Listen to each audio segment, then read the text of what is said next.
We're not your classic superheroes. We're not the favorites. We're the other guys. From that box in the middle of nowhere, it's Around Midnight. Mixified Media Solutions Around Midnight with the local boys. I am Joe Carbonetta. I've got Todd Fluger and Chevelle Devine, who's enjoying his donuts this evening.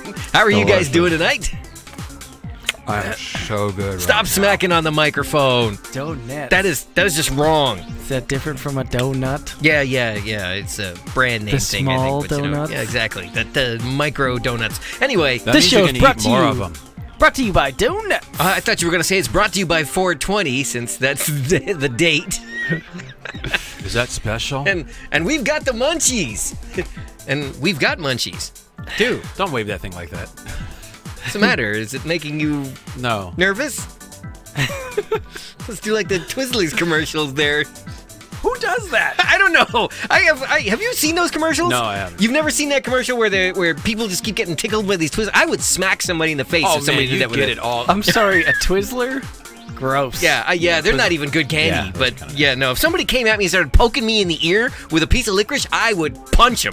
Well, if it's a red I mean, I'd eat it first, but then I would punch him. I'm just saying. If you want to join our conversation tonight, we are live. You can call us at 951-356-6882. By the way, we're only live if you're watching this on 420.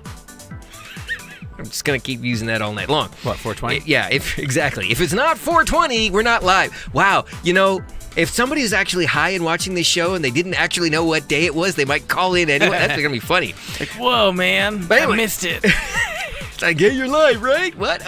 They're talking to the message on the answering machine. Phone's That'd be gonna be hilarious. ringing at like 3 in the morning because that's when they're gonna be watching. Yeah. Dave's not here, man. 951-356-6882. You can also check us out at Mixified.com or Mixified@gmail if you want to email us. Or you can shoot Chevelle Why do you always want to shoot me? at Chevelle Devine. That's almost enough to make me want to go for gun control.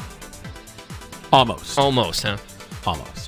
Yeah. I am all for gun control. I just want to be the one controlling the guns. That's it. Yeah, you're for gun control as long as you're the one controlling the gun.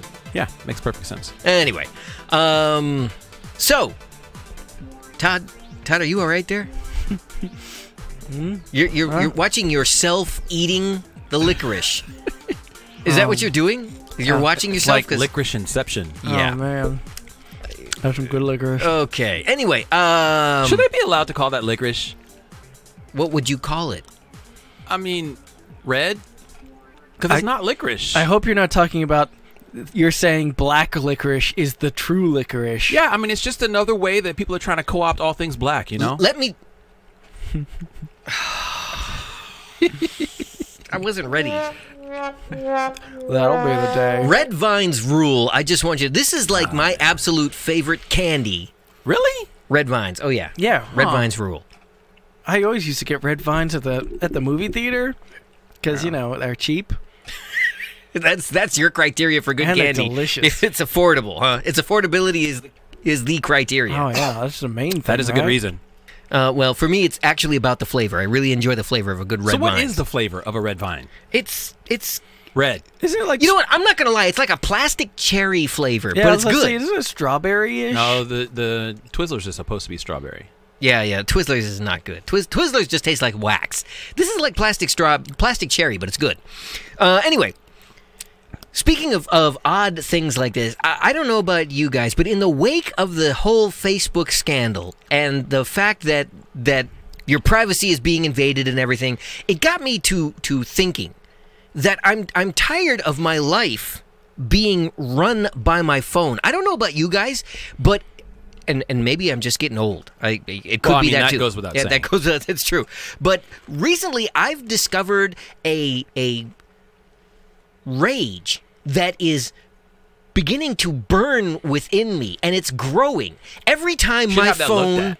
I should. Every time my phone dings or beeps or whizzes or does something, and it's like The more you talk, the more I'm thinking you should have that looked at. it's like every 5 minutes, I'm trying to do something, I'm trying to do my work at work or whatever the case may be, and it's ding, and then there's this whoop, whoop, and I don't know, all kinds of strange, bizarre sounds. And it's not even just because you're doing something. It's especially when you're doing nothing. The last thing you want to do is be bugged. Well, no, here's the thing. I'm sitting there doing nothing happens, right? But I walk away from my phone, and it rings. If I'm in the middle of some important thing, I get a bazillion of these little notifications, and or if I'm trying to sleep in the middle of the night, they come through. I mean, I turned on the Do Not Disturb function on my phone a while back. You can set that to go automatically on and off. That solved some of it. At least I can sort of sleep through the night. But I find the phone, it's as if the phone is codependent. And it just can't handle being by itself. If it feels like I'm ignoring it, it starts making more noise. And I'm not the kind of person who feels compelled to check my emails every 30 seconds. Which got me to thinking, why do I need the phone to keep making these noises? Because I go to check it when it dings just so I can shut it up. Not because I really want to know what just came in. But I've gotten to the point where it was beginning to bother me so much, I was having these urges to just take the phone out of my pocket and hurl it across the street. Except that That's pretty dramatic. It's too darned expensive to do that. So I took a step back, and then I went in, and thankfully Android allows you to, they actually had the presence of mind when writing the code to give you the control where you can stop anything from alerting you if you want it to. I mean, literally just, it's almost as if the application gets shut off. It's still there, it's doing its thing in the background, but it can't bother you anymore. What, like going into airplane mode? Well, something like that. No. In airplane mode, you cut off the phone completely. It doesn't even get any data. With Android, you can actually silence all the alerts. The application still runs, it still does its thing, but it just doesn't get to tell you that it's doing its thing. And apparently you cannot do that in an iPhone, by the way. Not everything can be shut off in an iPhone. So there's score one for Android. Anyway, I went in and I shut everything off just because I was tired of it. I mean, short of if you know me and you know my telephone number, and you're in my contact list, you can text message me or you can call me, but other than that, my phone has gone silent. And I find it liberating. I'm wondering if anybody else is feeling this way. I have not done that. No? Well, what you're talking about is the reason why I've removed a lot of apps. Well, see, I was thinking about that. I was going to I was to the point where I was going to toss my Facebook because of the whole privacy scandal and everything else. And I was going to chuck the Instagram account and the Twitter account, and then I heard Todd going, "Why? Why would you do this? We need the publicity." Actually, that sounded not that like was not Todd. a Todd No, that sounded like something else. And I'm not going to go. But anyway, yeah, that was my really bad Todd. But I thought, okay, I can't delete all these applications because the director of social media for Mixify Media Solutions would get on my case. So what else can I do? And then I realized, wait a minute, I could just turn everything off so it can't talk to me anymore. And yeah, I find it very, very liberating because, as I said, I've never been compelled. How you long see it all ago the time. was this? I did it at the beginning of this week, as a matter of fact. Yeah. And I already Been feel my going pretty stress good? level dropping. You know, I mean, I think we should have a moment of silence in honor of your silence. The fallen phone. okay.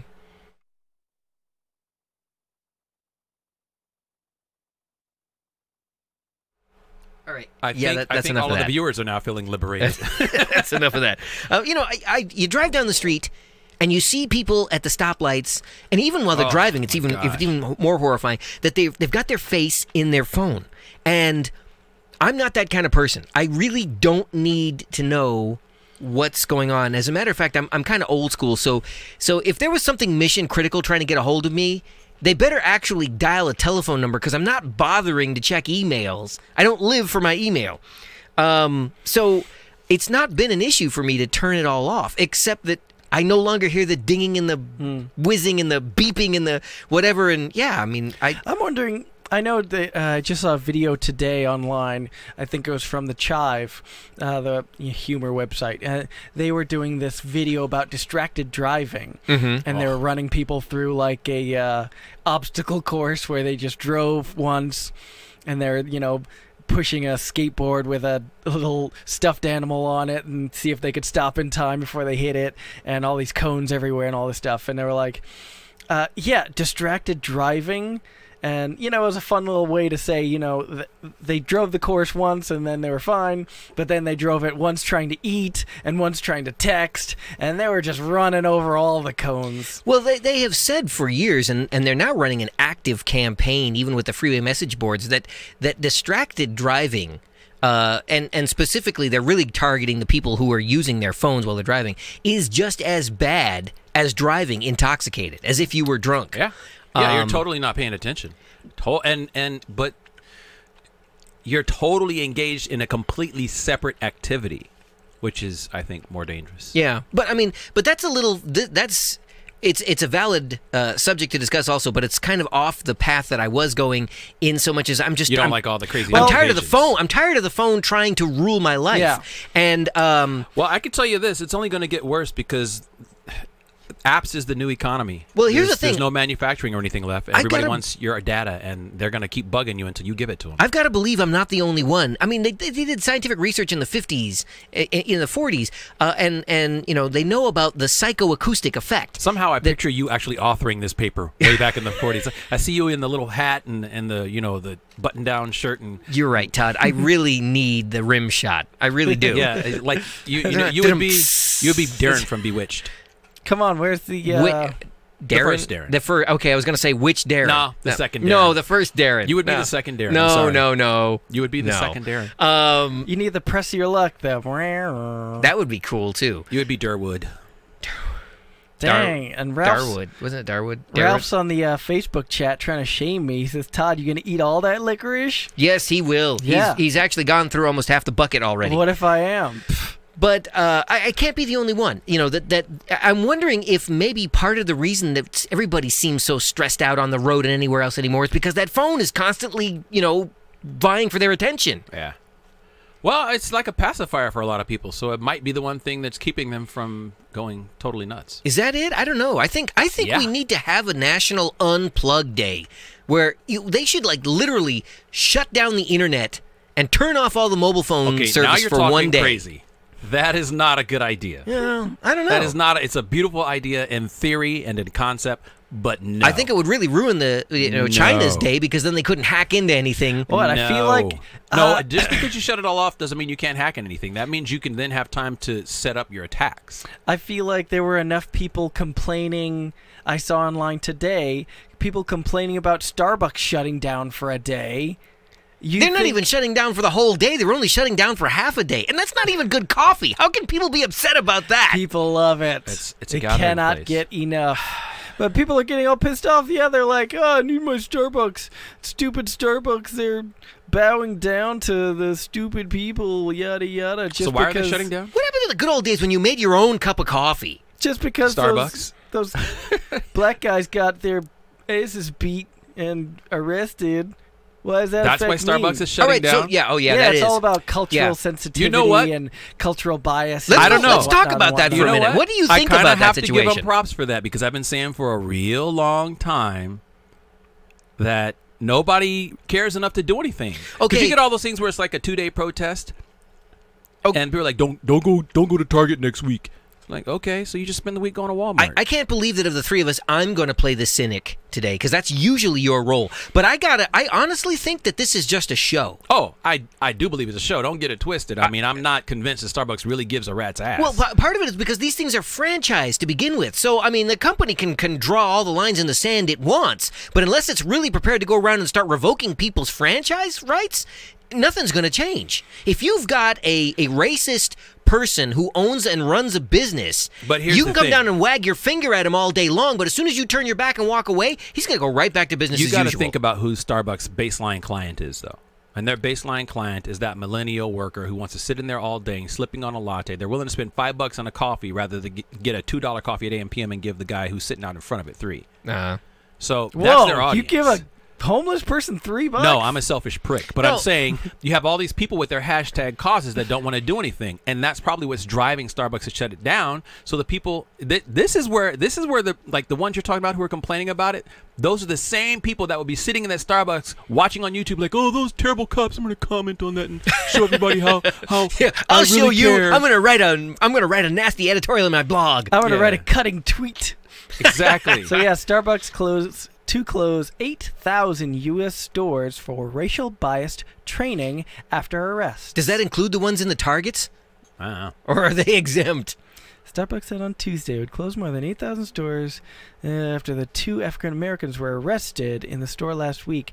Yeah, I remember reading. Oh yeah, I remember that story. I remember Wait, oh, reading now you something just now about figured it. out what we're talking about? No, I didn't know why Starbucks was shutting down. But then you know what that is? That's not even that they really care. That's damage control. Yeah, well, that's what I'm that is. saying. How Oh, yeah. much of this do you suppose is really just a big show? So they're like, Oh, oh, we yeah, care. And absolutely. please don't boycott us. And Absolutely. And you know what? It's going to work.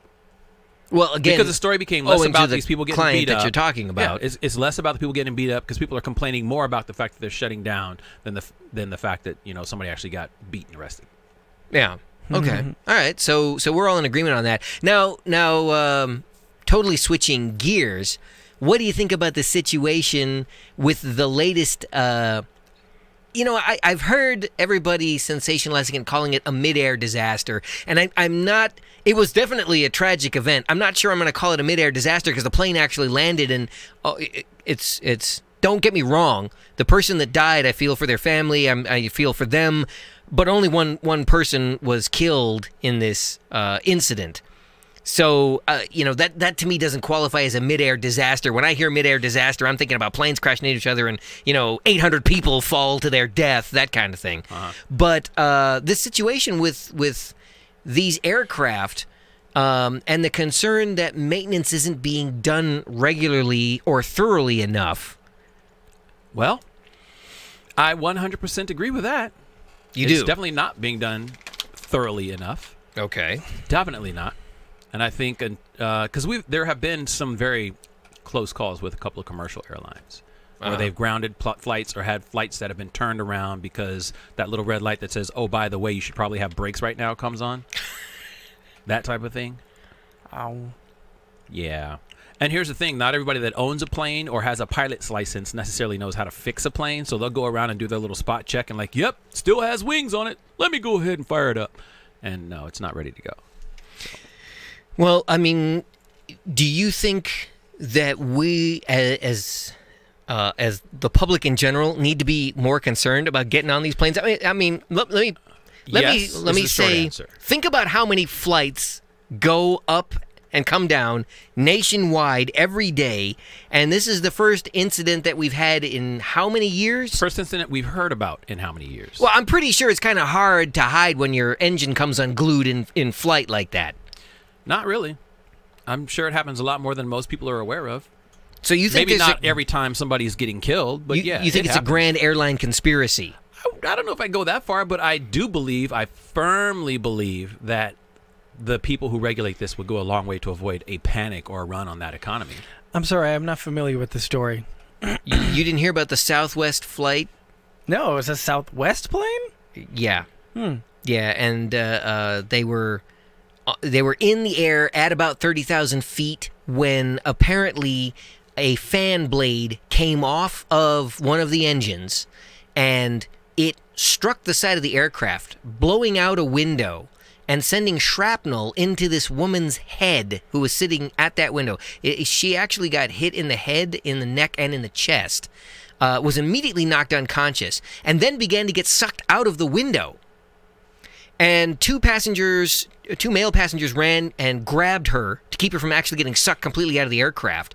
Of course, at this point, everybody's aware there's a problem because the engine has literally exploded, and in the cockpit they know that the engine has now spun down, and they're getting reports, I guess, from the flight crew that the fuselage itself has been compromised and a passenger is down.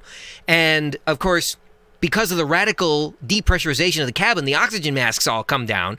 And at this point, the pilot, a female pilot, she's a former Navy fighter jet pilot, by the way,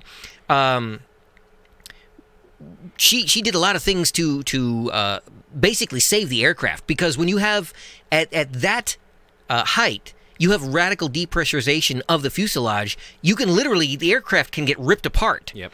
On top of that, it's freezing up there. Oh, yeah. And you no longer have climate control, and there's no oxygen, which is why the oxygen masks come out. So she gets on the radio, and starts declaring an emergency, an in-flight emergency, and that she needs to land, and then takes this aircraft into a power dive to get it from 30,000 feet down to 10,000 feet before the aircraft rips itself apart and the passengers all lose consciousness. Yeah, I was looking at a video here. Yeah, now it's saying Southwest is handing out checks to passengers. They've offered each passenger on the flight a $5,000 check If they don't sue. Yeah, basically that's what it boils down to. But that's not in the notification. They get a $5,000 check and a $1,000 travel voucher to use at their leisure. But the fine print, which is very, very fine, is basically you accept this money and you don't have a leg to stand on if you decide to try and sue us after the fact. So, I mean, it looks really great on the surface, but you know, as soon as you take a step back and look at it, you realize that they're already in damage control mode. Oh, yeah. So, I did remember hearing about. Well, they honestly, I mean, I think Southwest was just trying to shut down the airplane to honor the fact that African Americans have been. So wait, what happened to the pilots? That this woman had to step up? no, there was a female pilot. She was the pilot. She was the pilot. Yeah. Oh, okay. But you know, she did all the right things under the circumstances. Got the plane down as quickly and safely as possible. You know, got everybody off. The woman who was struck, a mother of two, was actually still alive when the plane landed, but unfortunately, she expired at the hospital shortly thereafter. You know, succumbed to her injuries.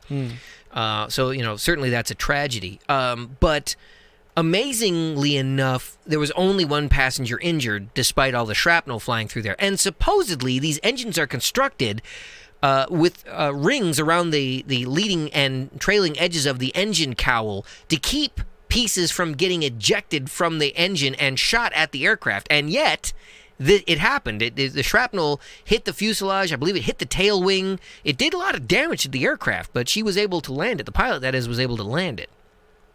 Kudos to her. Yeah, that's some pretty admirable work. Most definitely, but you know, and now of course, it's evidently coming to light that the engines are manufactured by a joint operation between General Electric and a French company, and they had recommended a year ago that all of these engines start undergoing ultrasound testing for metal fatigue. And Southwest at the time, their entire fleet is made up of this one aircraft that uses these engines. You know, the FAA suggested, or not the FAA, but the board that, or the company that manufactures them, suggested that they do all this and the EPA, not the EPA. What? That's The Environmental Protection Agency? The What are you talking FBI. about? No. Just The WWF. The companies that manufacture it suggested this, and Southwest said they would need more than a year to get this done. Then do it. And the FAA said they would, you know, try to spur things along and then dropped it. They didn't do anything as far as the recommendation that these engines start undergoing serious scrutiny. And now we've had one come unglued. So now everybody's looking into these things real fast. Yeah. As well they should. But, you know, it's another one of those cases of closing the gate after the horse has left the barn. Where does he come up with this stuff? What are you looking at there, CJ? Nothing. So, okay, Todd was completely uninformed. What do you live under a rock, Todd? I feel like I heard that. I think I saw the headlines about this female pilot and about how she pulled some daring maneuver, but I wasn't aware that it was in conjunction with the story I also heard about. Yeah, I see headlines. I just gloss past them. Yeah. But it I saw has to be in the form of a headline tweet. about Otherwise, that. Yeah. the on Southwest his flight. way to his PlayStation, he's like, Yeah, scrolling through Twitter, I just look for boobs. Well, all right. I think we're What's the matter with you? I was not ready for that. Okay. Well, on that note, I think we got to go to a break anyway. So, yeah, we'll Covered a lot of ground on that one. Good grief. We sure You're did. all over the map. We ran way over time on this, but we'll be back. This is Around Midnight with the Local Boys, and this is the 420 show. So we're just kind of rambling tonight. We're flying by the seat of our random, pants. disconnected thoughts And coming at you. But for no apparent if reason. you want to discuss anything we're discussing about, or want to throw in another random thought, give us a call 951 951-356-6882. And we are live if it's 420. All right, we'll be back right after this.